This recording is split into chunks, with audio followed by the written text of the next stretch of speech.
Terima kasih Sukma. Saya izin dari sini, saya tadi sudah sangat lama berdiri di isi tadi. Jadi mohon maaf juga saya pakai pakaian kebesaran hari ini. Jadi tadi diundang juga oleh isi untuk inaugurasi mahasiswa baru. Dan isi punya tradisi yang menarik karena penerimaan dan pengesahan mahasiswa barunya melalui sidang senat. Jadi agak formal sedikit dan tentu dengan segala prosesi kebesaran yang sudah ada. Pertama saya ingin menyampaikan salam dulu. Assalamualaikum warahmatullahi wabarakatuh. Om Swastiastu. Om Wigenamastu Namasidam Saraswati Dipate Namaswaha.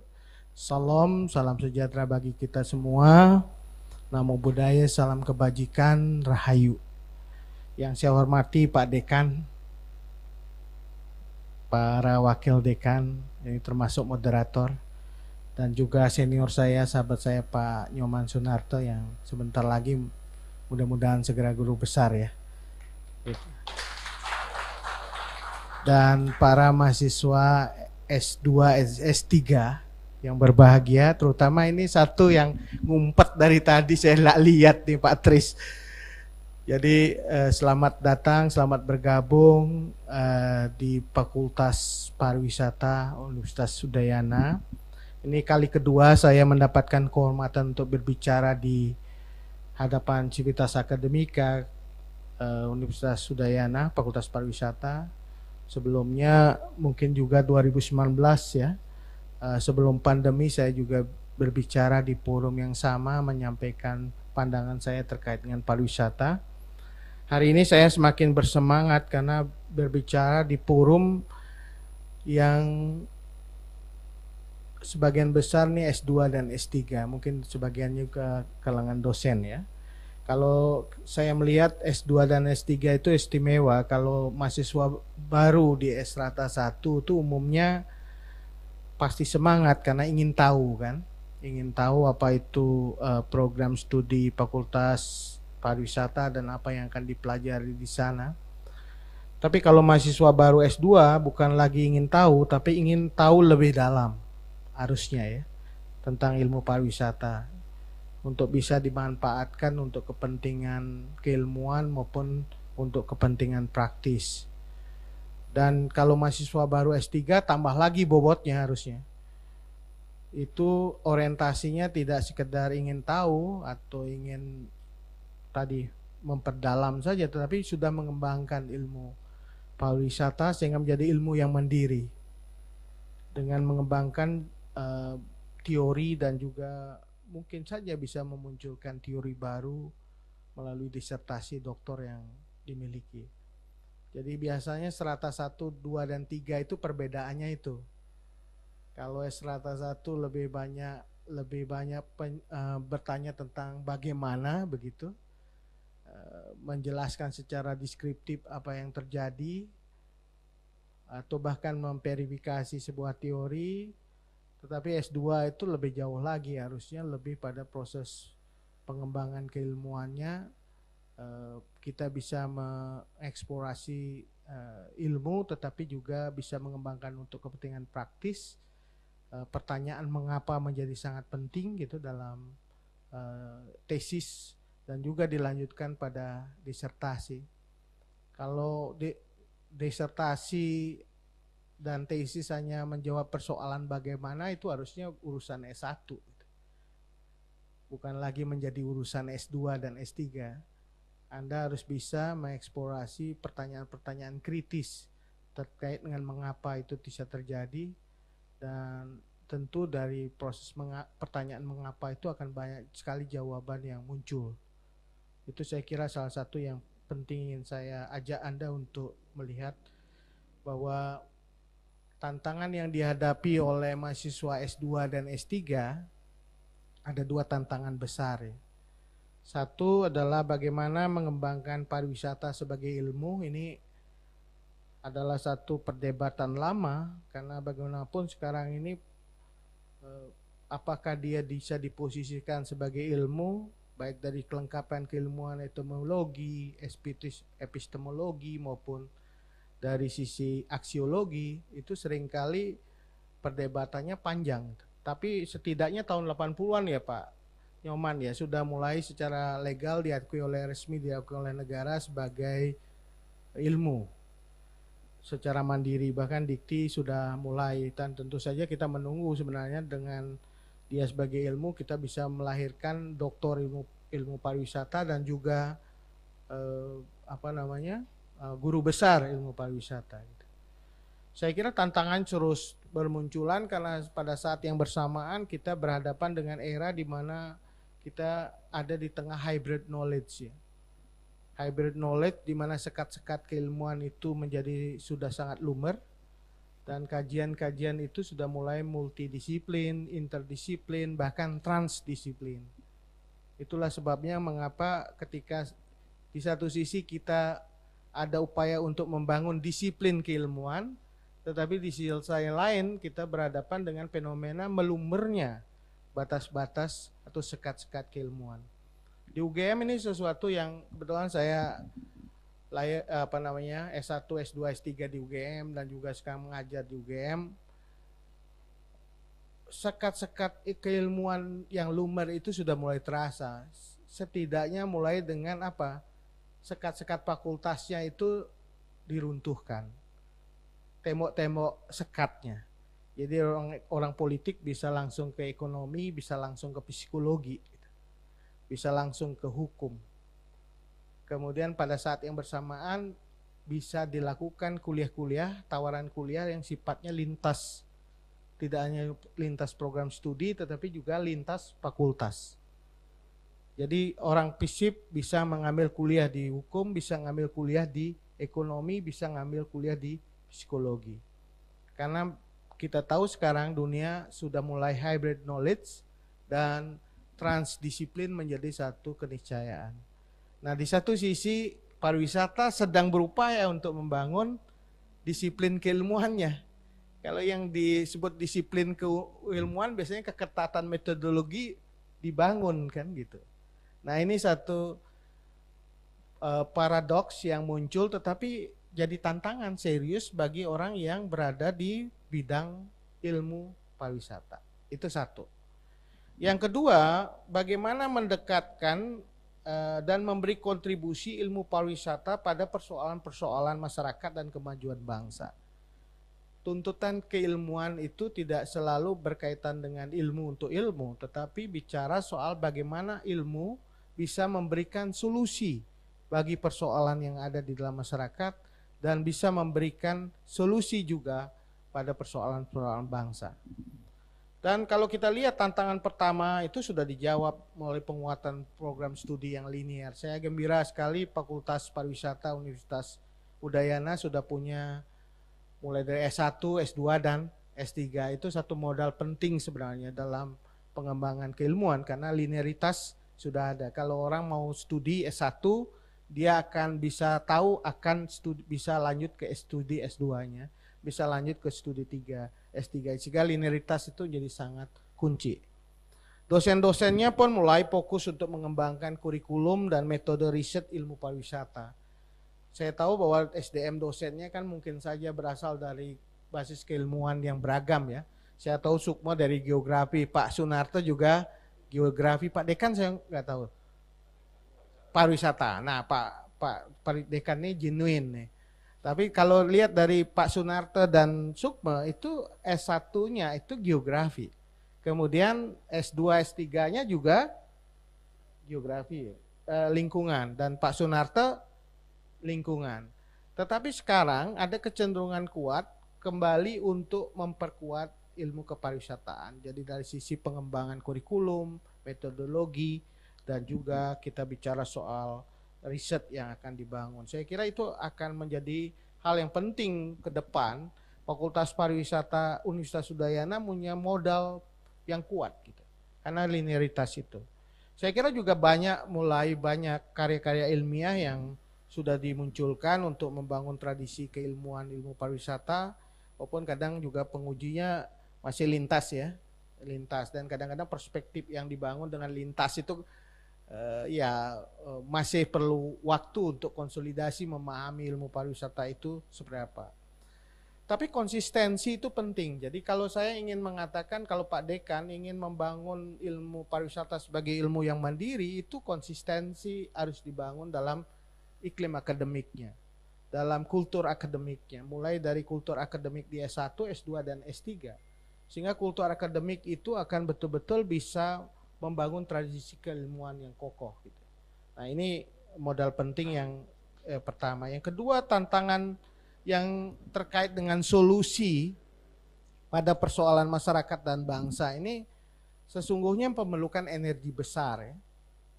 Karena kita tahu nggak mungkin kita bisa menyelesaikan persoalan ini sendiri. Tetapi setidaknya kita mulai dengan identifikasi persoalan-persoalan yang terjadi di dalam dunia pariwisata kita. Terutama kaitan pariwisata dulu, keilmuan pariwisata atau fakultas pariwisata atau pendidikan pariwisata dengan realita di luar gitu ya. Masalah klasiknya selalu adalah persoalan mismatch. Ini isu besar dalam pendidikan di Indonesia ya. Mismatch antara yang dipelajari di kelas dengan apa yang menjadi realita di lapangan. Ini muncul. Dan tidak hanya di ilmu pariwisata, saya kira di berbagai basis keilmuan persoalan mismatch ini terjadi. Oleh karena itu konsep Merdeka Belajar dan juga Kampus Merdeka itu bisa menjadi jawaban atas bagaimana pertanyaan mendekatkan kampus dengan sumber-sumber pengetahuan itu. Ini memang salah satu cara kita untuk membuat ilmu pengetahuan itu relevan dengan perkembangan yang terjadi. Karena sekarang ini kita tahu mahasiswa bisa belajar dari siapa saja, di mana saja, dan kapan saja. Dan ini juga kita harus tahu bahwa kita ke depan harus mengantisipasi apa yang disebut dengan emerging knowledge gitu. Nah, untuk makin kontributif, maka kampus memerlukan budaya akademik yang mendorong pertama menurut saya critical thinking. Jadi modal S1 dan S2 dan S3 di manapun menurut saya adalah mengembangkan pemikiran kritis. Itu modalnya. Jadi kalau Anda bisa masuk dalam habitus kampus, habitus pendidikan bisa dia bergerak dengan cepat kalau dia dimulai dengan critical thinking. Berpikir kritis. Dia selalu bertanya tentang apa yang tengah terjadi, mengapa itu terjadi, dan juga mencari jawaban terhadap pertanyaan-pertanyaan itu. Itu critical thinking menjadi satu prinsip dasar yang harus berkembang di dalam kultur akademik. Jadi agak sulit kalau kita di kampus bicara doktrin ya. Bicara kita satu konsep yang harus kita terima tanpa mempertanyakan. Ini ruang yang tidak sama dengan doktriner, ruang-ruang doktrin, tetapi kita harus mulai dengan berpikir kritis. Dan berpikir kritis itu tidak harus satu bidang ilmu, semua bidang ilmu harus mulai dengan pertanyaan yang sama. Berpikir kritis. Yang kedua, inovasi. Gak mungkin kita berkembang di kampus dengan cara berpikir yang betul-betul sangat kaku, tidak fleksibel dan tidak inovatif. Terutama ketika kita melihat keterbatasan yang kita sedang hadapi. Jadi inovasi itu penting sekali di dalam menggerakkan dunia ilmu pengetahuan ya. Tidak mungkin pergerakan sebuah dunia ilmu pengetahuan dan juga dunia realita itu tanpa inovasi. Inovasi menggerakkan sejarah begitulah. Selalu menggerakkan sejarah. Tanpa inovasi tidak ada pergerakan yang kita hadapi. Oleh karena itu inovasi penting sekali. Yang ketiga kolaborasi. Bahwa kita tidak bisa menyelesaikan persoalan sendiri, harus bekerja sama dan melibatkan orang lain. Jadi dalam kampus, saya kira ini sudah mulai values yang dikembangkan. Tidak hanya di negara-negara maju, saya lihat juga di Singapura, di negara-negara maju, tiga hal ini sangat ditekankan. Satu, critical thinking, kedua innovation, yang ketiga adalah collaboration. Kalau kita di Indonesia collaboration sederhananya gotong royong. Nggak mungkin kita akan angkat sendiri. Kita harus angkat rame-rame, kita kerjakan rame-rame. Itu kurang lebih prinsip dasar yang harus kita bangun. Tapi ini prinsip yang harus positif ya. Collaboration dalam artikan kalau ngerjain sok tugas, ngerjain soal dari dosen ya collaboration gitu ya. Bukan itu. Tapi inti dari collaboration adalah kita menyelesaikan itu tanpa mengedepankan ego sendiri, tapi menyelesaikan secara bersama. Bahkan sekarang ini bukan lagi era kompetisi, tapi cooperation and competition. Cooperation and competition. Karena competition saja semua akan berakhir pada persoalan, ya kita tahu dunia ketika kompetisi bebas terjadi, akhirnya kehancuran. Justru sekarang orang bicara tentang sinergi, tentang collaboration, cooperation. Itu yang menjadi bahasa penting di dunia saya. Saudara-saudara yang saya hormati, dalam semangat critical thinking, innovation, dan juga collaboration, saya mengajak Sivitas Akademika Fakultas Pariwisata UNUD untuk mendiskusikan isu-isu krusial dalam pariwisata Indonesia, khususnya di Bali. Pandemi telah membuat sektor pariwisata dunia terpukul sangat dalam. Akibat pembatasan mobilitas sosial, sektor pariwisata terkena dampak yang paling awal dan pulih paling akhir. Ini terjadi ini. Terkenanya paling awal, pulihnya paling akhir. Bahkan kita dapat lihat daerah-daerah yang mengandalkan pada sektor pariwisata seperti Bali sangat terpuruk. Pada tahun 2020 nih angkanya dari Pak Tris nih, minus 9,33%, terendah di antara semua provinsi di Indonesia. Bahkan ketika sekarang provinsi-provinsi sudah recovery karena komoditas ya, pariwisata Bali atau ekonomi Bali masih juga di belakang dibandingkan perkembangan yang terjadi di daerah-daerah lain. Tapi sebelum pandemi, pariwisata Indonesia sesungguhnya sudah menghadapi tantangan ya. Pertama soal daya saing. Pariwisata Indonesia dibandingkan destinasi pariwisata di negara-negara lain. Kalau kita lihat data tahun 2019 dari 20 top destination cities, kita bisa lihat kita tertinggal. Jumlah kunjungan ke Bali dan Indonesia jauh dibandingkan Bangkok, Singapura, Kuala Lumpur, Phuket, dan Pattaya gitu. Bahkan di dalam satu negara pun bisa terjadi ada 2 kota atau 2 daerah destinasi yang dikunjungi seperti Phuket dan Pattaya gitu. Jadi jumlahnya kita kalah juga dari kunjungan dibandingkan negara lain. Bahkan kalau kita lihat di kedepannya pertumbuhannya juga tidak terlalu tinggi dibandingkan negara-negara lain. Tetapi saya ingin mengatakan ukuran keberhasilan bukan semata-mata daya saing dari sisi jumlah ya, tapi jumlah devisa yang dibawa oleh wisatawan juga sangat penting gitu. Jadi rata-rata pengeluaran wisatawan per semester 1 tahun 2022 itu mencapai 632 US dollar per kedatangan, naik signifikan dibandingkan semester 1 2021 yang hanya 300 US dollar per kedatangan. Tetapi ini dibandingkan negara lain belum cukup gitu. Belum bisa kita banggakan. Bahkan kalau kita lihat bagaimana dia bisa menciptakan multiplier effect bagi sektor-sektor lain dan mendorong ekonomi sirkular juga menjadi pertanyaan serius. Jadi ini isu pertama daya saing kita dari sisi daya tarik ya, jumlah wisatawan yang datang dan juga bagaimana wisatawan itu membelanjakan uangnya di Indonesia. Yang kedua juga dari sisi hal-hal lain di luar pariwisata, infrastruktur dan connectivity ya.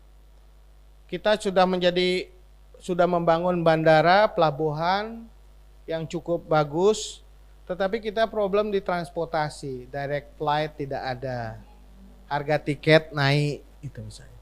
Ya kalau bandaranya ada, tetapi tidak ada direct flight ke tempat kita, itu akan jadi susah. Misalnya kalau ke satu tempat, misalnya kita bicara soal Toba, dia kalau ke Toba dia harus ke Jakarta dulu baru ke Toba, atau ke Labuan Bajo dari ke Bali dulu baru Labuan Bajo. Itu kan menimbulkan cost yang cukup tinggi.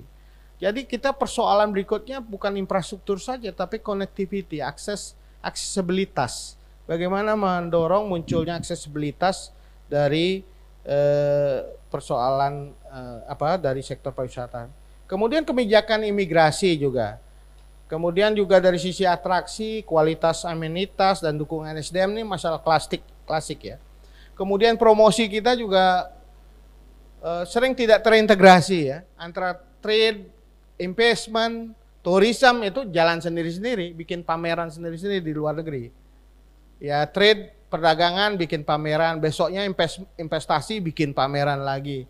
Tourism bikin pameran lagi. Jadi soal promosi ini juga menjadi isu yang penting. Kemudian dampak lingkungan juga belum diantisipasi seperti kasus kerusakan terumbu karang, sampah dan limbah dan lain-lain. Masalah tata ruang yang market driven, kemudian juga tata kelola yang fragmented gitu.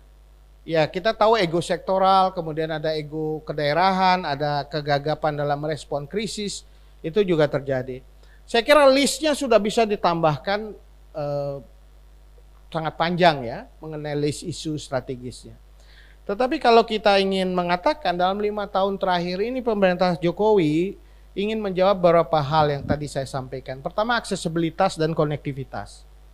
Ini ada perubahan besar dalam upaya untuk membangun infrastruktur yang sudah terbangun dalam 5 tahun terakhir ini, jalan semakin cepat. Saya kemarin ke Samosir, dari Medan, dari Jakarta bisa diakses 2, yaitu Kuala Namo dan satu bandara lagi, satu di dekat Toba. Kemudian jalannya sudah mulai bagus, jalan tol sudah sampai Tebing Tinggi, belum sampai Perapat, tapi setidaknya lebih cepat dari sebelumnya. Nah, itu suatu perubahan penting yang kita harus lihat. Termasuk juga konektivitas di Jawa sini, Trans Jawa luar biasa itu. Waktu pandemi mungkin antara orang menghindari pergi lewat dengan pesawat, tetapi justru meningkatkan orang berpergian melalui jalur darat. Ya. Di sini sepi sekali turis, di Jogja itu penuh gitu. Susah sekali dapat kamar karena orang pada saat pandemi pun pergi lewat jalur darat. Sekarang dari Jakarta 5-6 jam sudah nyampe ke Yogyakarta. Jadi connectivity dan juga aksesibilitas jadi hal yang penting. Kemudian juga priority untuk destinasi. Jadi tidak mungkin kita benahi dalam waktu 5 tahun, 10 tahun semua daerah. Kita fokus pada daerah-daerah destinasi prioritas saja. Dengan infrastrukturnya, pembenahan dari sisi destinasinya, amenitasnya dan lain-lain. Nah, makanya dipilih 4 daerah yang sekarang ini jadi prioritas, apakah itu Toba, Labuan Mandalika, Borobudur, dan juga sekarang kita perkuat Labuan Bajo. Jadi fokus semua anggaran, konsolidasi energi pada daerah itu sehingga disiapkan. PU garap infrastrukturnya, promosinya ada yang garap, kemudian hotelnya juga ada yang garap. Jadi dengan cara seperti itu ada satu yang jadi. Di cara berpikir Pak Jokowi itu adalah harus ada yang menetas gitu. Satu yang menetas dulu. Kalau kita ngambil semuanya belum tentu semuanya jadi karena kita keterbatasan anggaran. Jadi dipilih berapa daerah yang menjadi fokus prioritas. Kemudian juga tata kelolanya dibenahi. Misalnya kita lihat sekarang ini ITDC diberikan ruang untuk mengelola Mandalika. Yang dulunya punya pengalaman di Nusa Dua digeser untuk melihat mengelola Mandalika.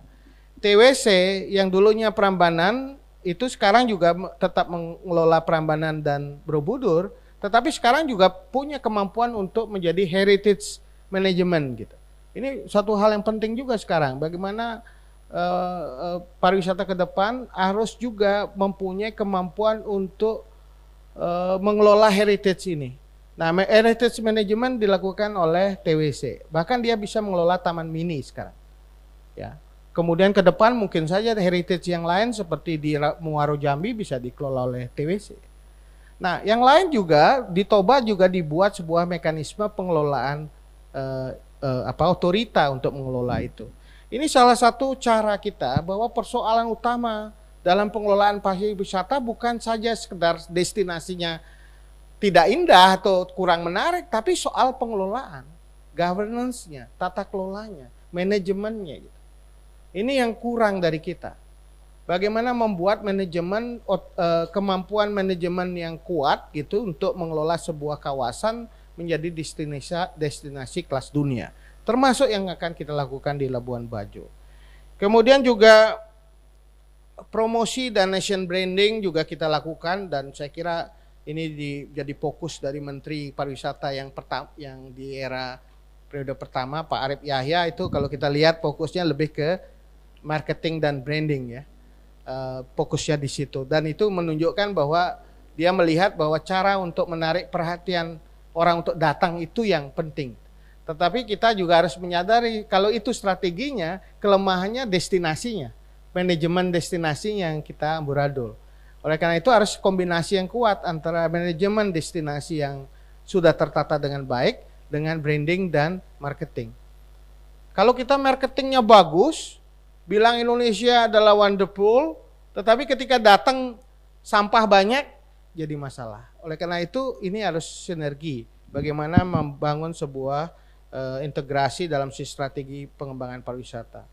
Nah, tahun kedua ini memang problem kita adalah ketika kita berhadapan dengan pandemi, kita fokus pada tanggap darurat ya 2 tahun terakhir ini, dan recovery. Saya kira semua harus menyadari bahwa persoalan ini terdampak cukup banyak, dan pariwisata Bali juga terdampak sangat dalam, dan recovery, tanggap darurat dan recovery menjadi satu cara untuk mengatasi soal itu.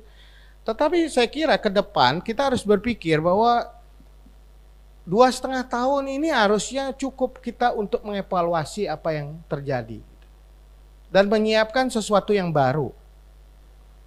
Dan cara Bali puniki mulat sarire, harus mulat sarire 2,5 tahun. Apa yang salah yang dulu, apa yang lemah yang dulu, apa yang kurang kuat dulu diperkuat sekarang, sehingga ketika terjadi perubahan besar di dunia, saya kira sekarang setelah windfall komoditas, sekarang harga-harga komoditas meningkat di pasar dunia, itu orang setelah 2,5 tahun sekarang ini tidak bepergian, bisa saja booming terjadi. Orang kan, balas dendam ya, 2,5 tahun nggak kemana-mana, sekarang balas dendam.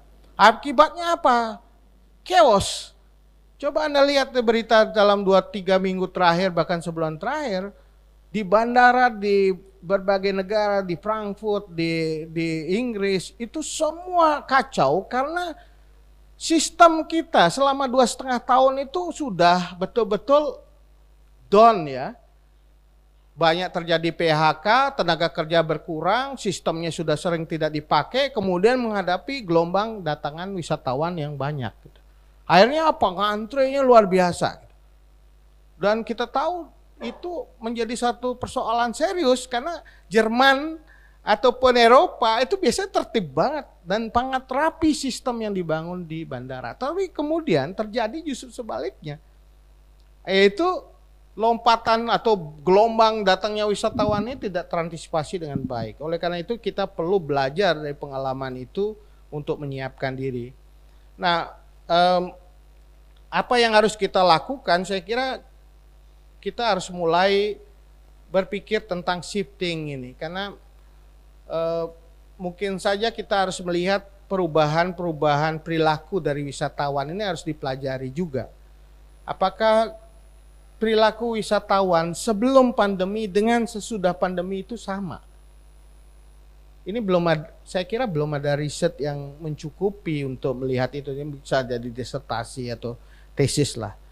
Jadi bagaimana perilaku wisatawan, bagaimana persepsi wisatawan tentang sesuatu destinasi itu, apa yang diinginkan oleh mereka. Misalnya sekarang ada wellness tourism. Saya mulai muncul tawaran wellness tourism karena pelaku wisata cenderung memprioritaskan persoalan kesehatan, keselamatan, termasuk kesehatan mental. Itu misalnya. Atau ingin kecenderungan uniqueness ya. Mencari destinasi yang menjamin privasi, yang small, yang lebih berukuran kecil, kemudian di customize. Nggak lagi nyari yang orang berkerumun rame-rame gitu. Kalau lihat sesuatu misalnya landmark itu datang rame-rame, kemudian akhirnya mereka takut dengan kerumunan. Akhirnya mencari yang kecil, yang unik, yang customize gitu. Itu mungkin jadi menarik. Kemudian lebih localize ya. Jadi mulai cenderung wisata domestik, wisata lokal tuh muncul ya. Karena orang takut berpergian dengan airline, dengan kapal, akhirnya mereka memilih untuk lebih banyak wisatawan lokal, staycation, stay and vacation, vacation, walk and vacation juga muncul. Nanti saya cerita soal vacation, tapi localized. Sehingga orang cenderung mencari yang dekat-dekat saja, yang 250 kilo yang terjangkau naik darat itu localized. Dan ini menjadi booming sebenarnya untuk desa-desa wisata lain di Bali nih, ke Petirtan, Pancoran, Penglukatan, Lais. Karena itu bagian dari localized. Kemudian mulai muncul yang sadar lingkungan ya, soal ekologi, kesadaran sosial dan lain-lain itu berlanjut.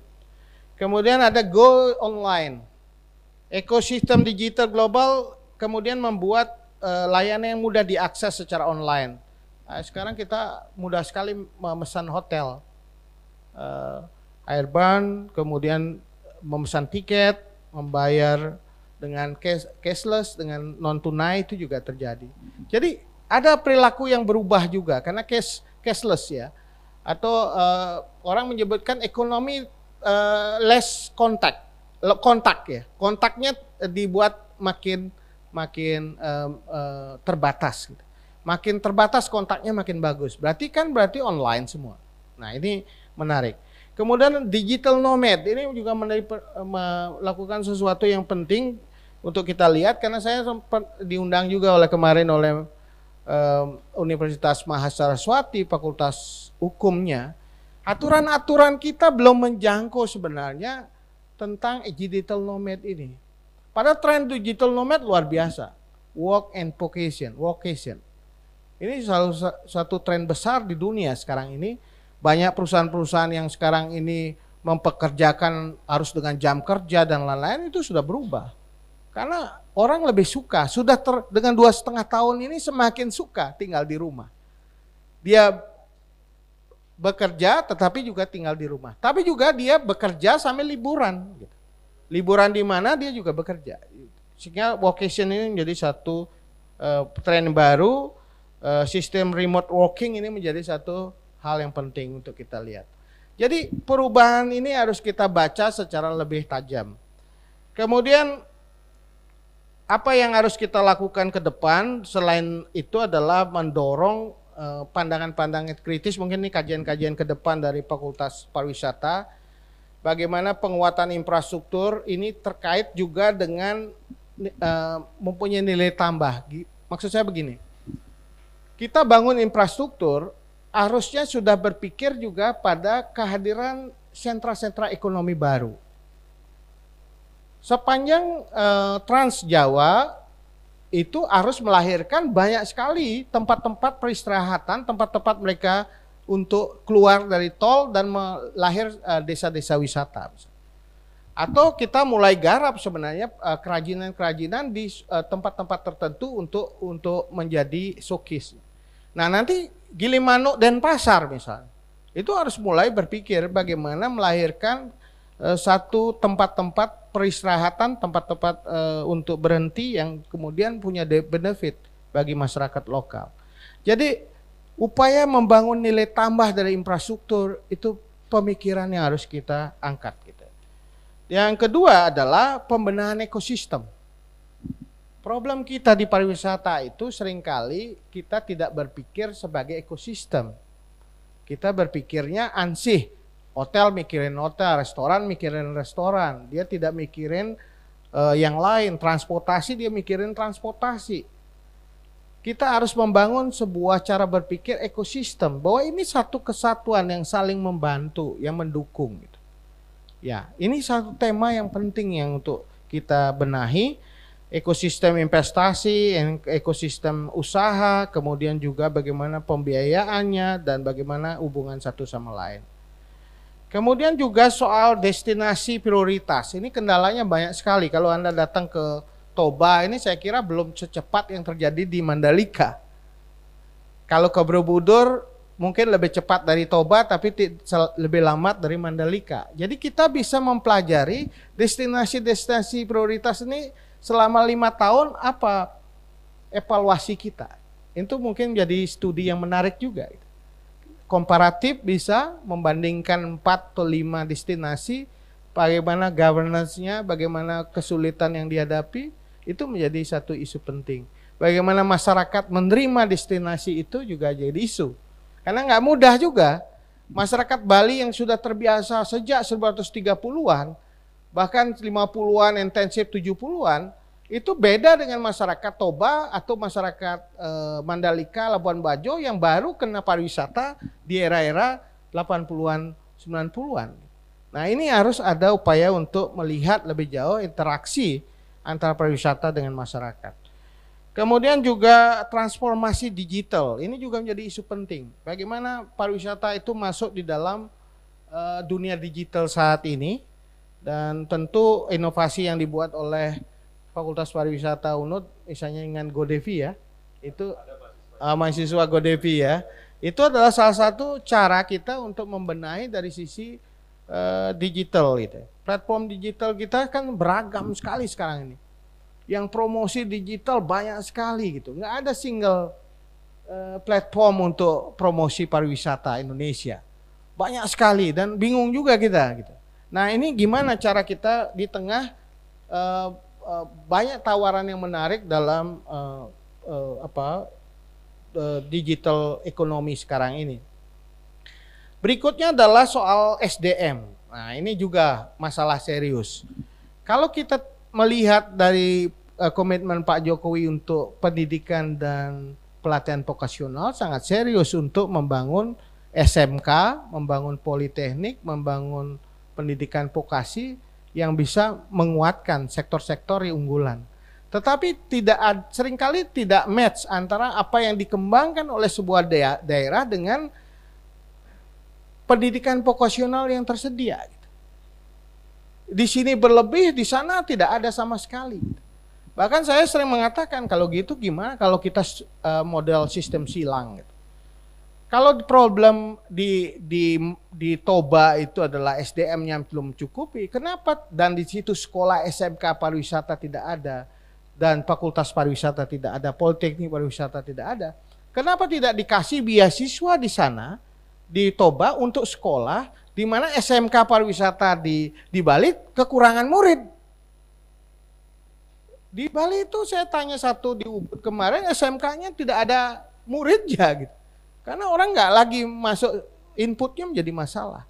Nah, kita harus punya sistem di mana sekolah yang berkembang di Bali itu bisa menerima murid dari daerah-daerah destinasi wisata yang sedang dikembangkan, bahkan muridnya disuruh live in. Jangan diasramakan, live in di rumah-rumah penduduk yang menerima turis, sehingga dia cepat sekali untuk berkembang. Nah, kita harus punya strategi itu. Nah, tentu ini nggak bisa hanya Bali yang berpikir begitu, dia harus berpikir lintas gitu. Bali mensupport Sumatera Utara, mensupport Sulawesi Utara, mensupport NTT. Nah, ini saya kira salah satu langkah yang sangat penting. Nah, saya kira itu Bapak Ibu sekalian beberapa hal yang ingin saya sampaikan, dan satu di akhir saya ingin mengatakan bahwa seringkali kita berpikir terbalik. Kita selalu mulai dengan pariwisata, baru berpikir konservasi alam dan konservasi budaya. Jadi bicaranya pariwisata baru konservasi alam dan budaya. Padahal sebaliknya, kita harus berpikir konservasi budaya dan konservasi alam, bonusnya pariwisata. Dan ini penting sekali karena kita kemarin daya tahan dan daya redam kita terhadap krisis itu berantakan karena kita lupa bahwa di dalam konservasi alam itu bisa menghidupkan banyak orang melalui sistem pertanian yang terbangun dengan baik, mulai sebuah upaya yang mengembangkan ekonomi kreatif, itu justru bisa menghidupkan. Dan itu memang di dalam pariwisata menjadi semakin kuat. Tetapi ketika situasi krisis, dua hal ini tetap bisa kita bangun. Beda misalnya kalau dua hal ini sama sekali hancur.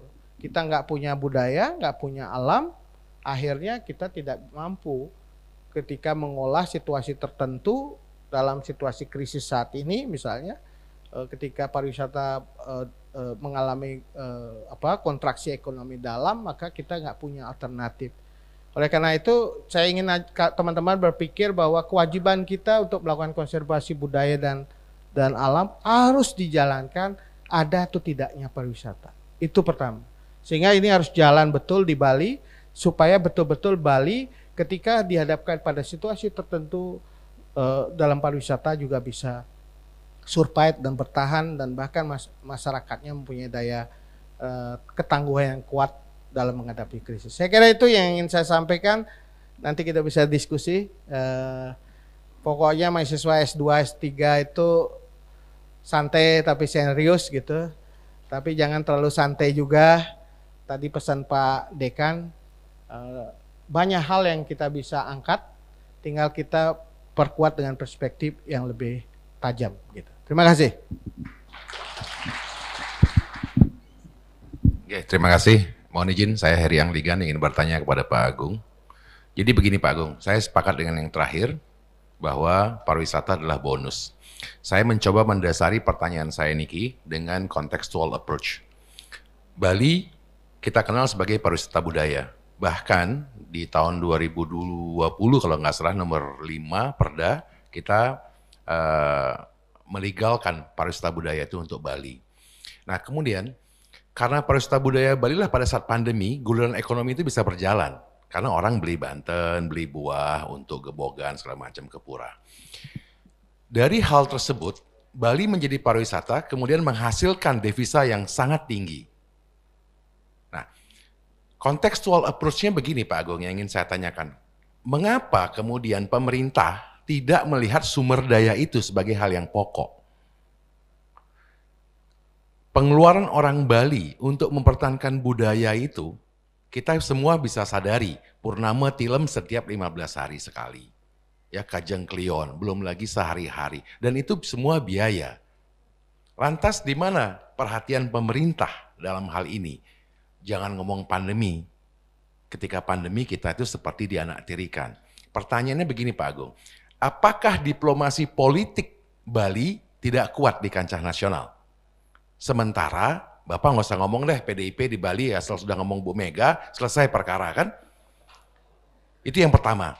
Yang kedua, satu jalur Pak Agung. Gubernur merah, presiden merah, masih nggak kuat. Yang ketiga, ada Pak Agung loh di ring 1 di istana juga. Nah Nike, jadi di mana kira-kira ulasan Pak Agung mengenai hal tersebut? Terima kasih. Saya Eka Citra dari Magister Pariwisata.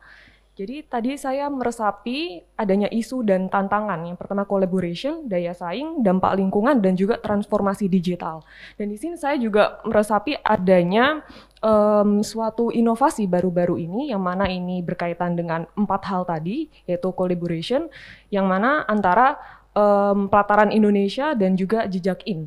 Yang mana ini setelah menciptakan platform untuk mengupayakan carbon footprint calculating. Nah, di sini melalui website wisatawan ini dapat menghitung jejak karbon yang mereka hasilkan atas aktivitas wisata yang mereka lakukan, dan juga automatically di sistem ini muncul berapa total karbon yang dihasilkan, dan juga ditawarkan untuk program penanaman mangrove ya. Di sini juga tertampil zona-zona atau titik-titik penanaman mangrove tersebut, dan ini menyediakan ruang bagi tamu untuk bisa mendapatkan pengalaman engagement secara langsung untuk menyikapi adanya isu-isu lingkungan seperti perubahan iklim.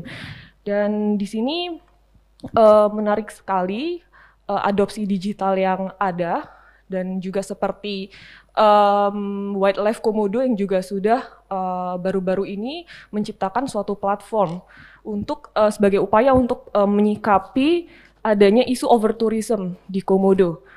Dan pertanyaan untuk Bapak, jadi apakah teknologi yang telah diterapkan saat ini dapat secara efektif memampukan industri pariwisata untuk memberikan solusi keberlanjutan bagi lingkungan, dan juga apa sajakah faktor-faktor yang perlu dipersiapkan untuk mengakselerasi inovasi-inovasi semacam ini, Bapak.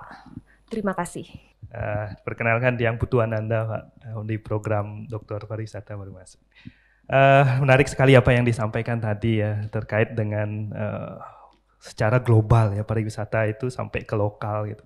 Tapi yang menjadi paling yang menggelitik tadi, yang paling terakhir itu yang dicatat tadi terkait dengan pondasi yang ekologisnya dengan budayanya, baru bonusnya pariwisata.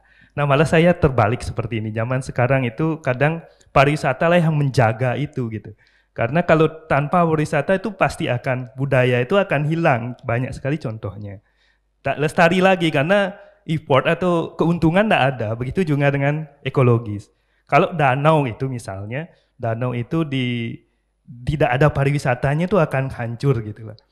Jadi menurut saya seperti itu Pak, mohon apakah analisis saya salah atau bagaimana? Semua, Om Santi. Oke, plus 3 penanya ya, langsung ditanggapi oleh Pak. Silakan. Ini udah semacam proposal tesis sudah ya, proposal tesis. Karena apa yang disampaikan satu hal yang sangat mendasar dan menarik begitu.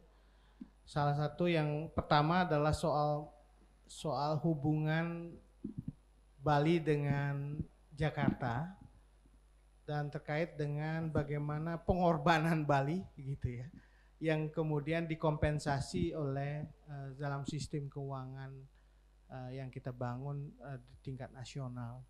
Ini persoalan lama yang memang sudah banyak diperdebatkan. Satu, ada isu proposal Bali-nya sendiri. Apa sih sebenarnya yang menjadi proposal Bali dalam membicarakan ini? Ada yang memulai dengan proposal Bali sebagai daerah khusus, gitu. Oh kalau gini kan kita harus dikelola dengan cara khusus karena aturan-aturan yang sifatnya nasional belum tentu bisa dibangun di Bali. Itu satu, yang sangat satu kutub ya. Tapi sisi lain ada juga yang ingin mengatakan bahwa kita nggak usah bicara daerah khusus, kita bicara soal pengaturan hubungan pusat daerah aja. Pengaturan hubungan keuangan pusat daerah yang asimetrik gitu. Antara daerah kepulauan dengan daerah daratan, daerah yang berbasis sumber daya alam dengan daerah berbasis sumber daya non alam gitu, kebudayaan kayak Jogja yang basisnya human capital, Bali yang lebih budaya, tentu punya alat ukur cara menghitung yang berbeda gitu, terkait dengan transfer pusat ke daerah. Nah itu yang kedua, proposal yang berbeda. Proposal yang lebih mudah ya kita bicara soal shareholder gitu. Kalau sekarang investasi pusat di daerah ya harusnya share aja dengan yang dimiliki shareholder dengan kepemilikan daerah gitu. Mulai dari BUMN sampai ke infrastruktur. Itu model yang lain gitu. Atau yang paling minimal ya Lok Bali itulah. Iya Pak Tres ya, kemarin diluncurkan oleh Pak Gub. Ya udah kalau gitu donasi aja gitu. Ini kan spektrumnya Pak, rentangnya berbeda.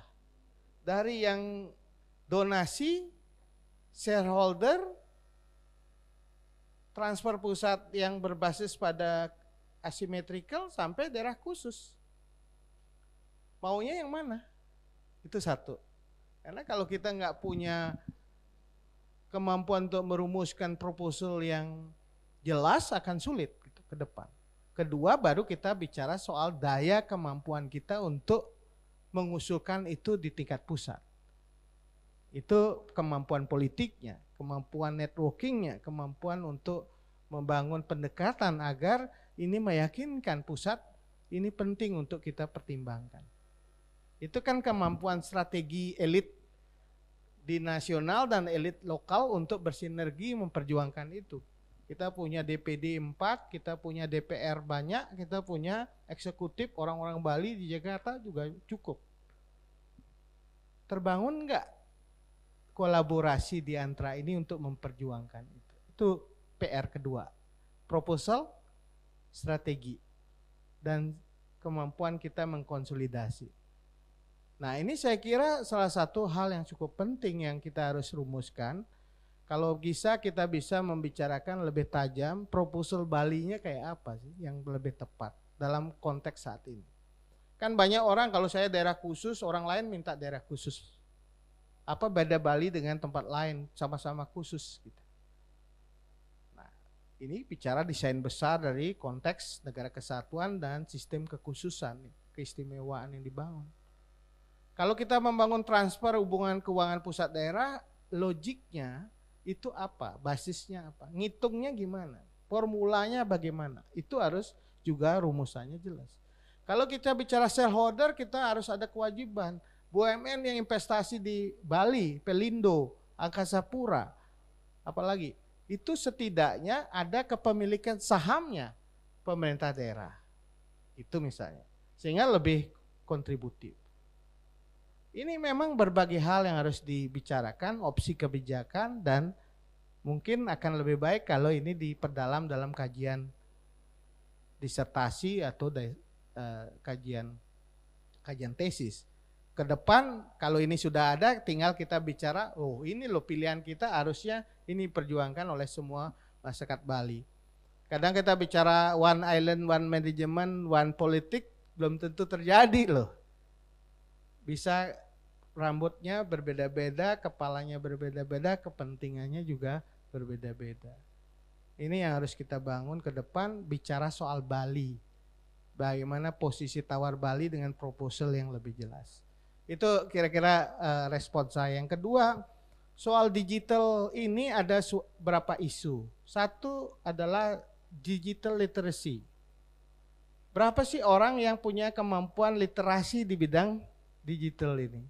Itu persoalan digital literacy itu kita ada gap juga.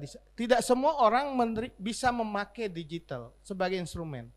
Kita harus paksa, kadang-kadang harus paksa juga. Orang harus kayak Peduli Lindungi kan dipaksa orang memakai digital supaya orang ngeh ini alat yang penting ke depan. Karena sistem pembayaran ke depan harusnya mulai ke sini kan.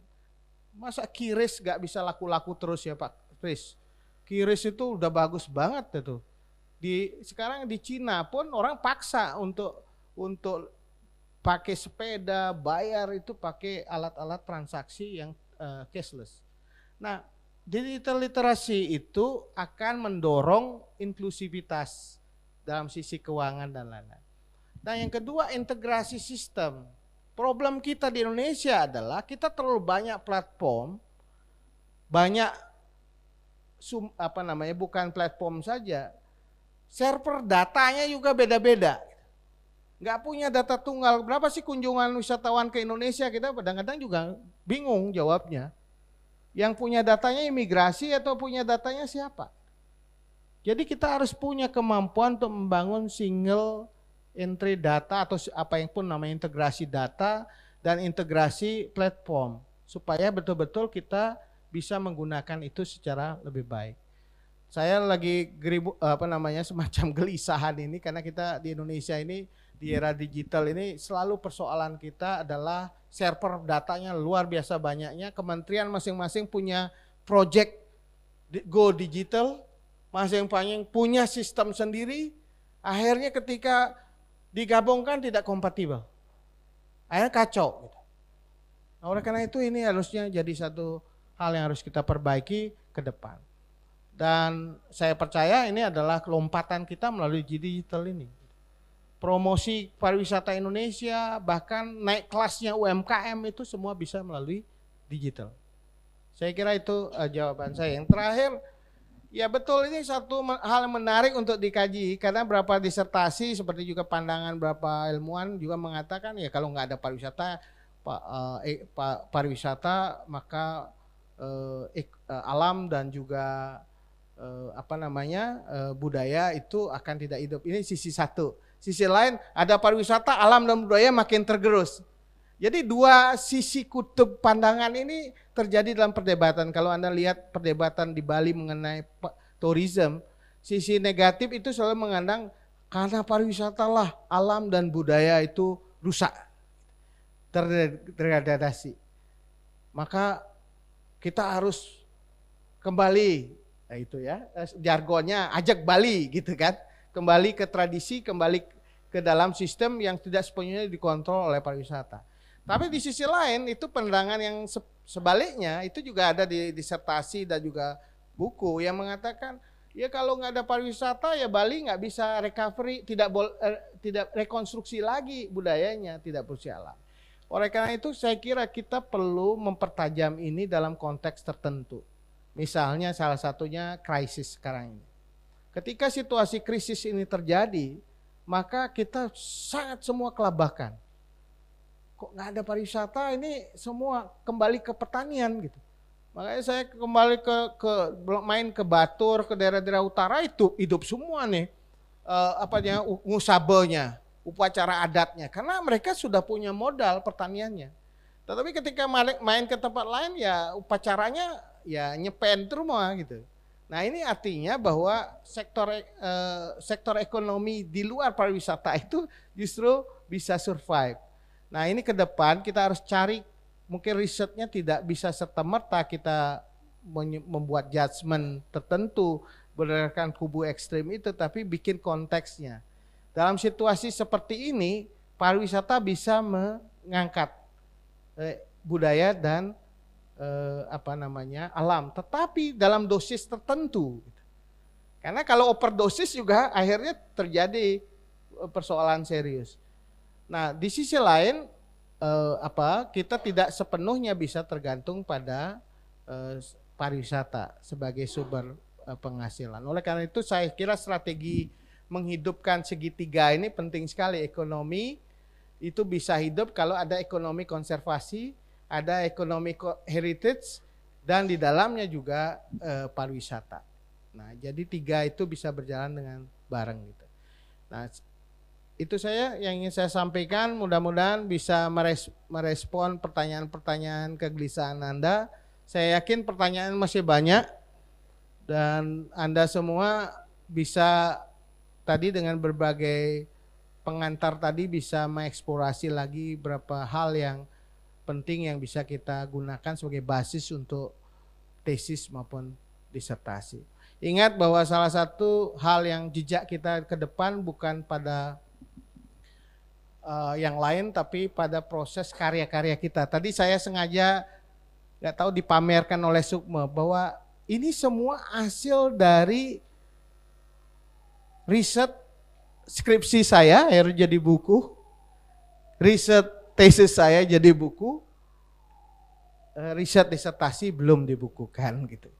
Jadi saya percaya Anda mampu melakukan itu, bahwa riset kita bukan semata riset untuk hanya sekedar udahlah kita lulus saja, tapi riset yang kemudian punya kontribusi pemikiran dan juga punya dampak juga secara sosial. Kira itu, mohon maaf atas segala kekurangan.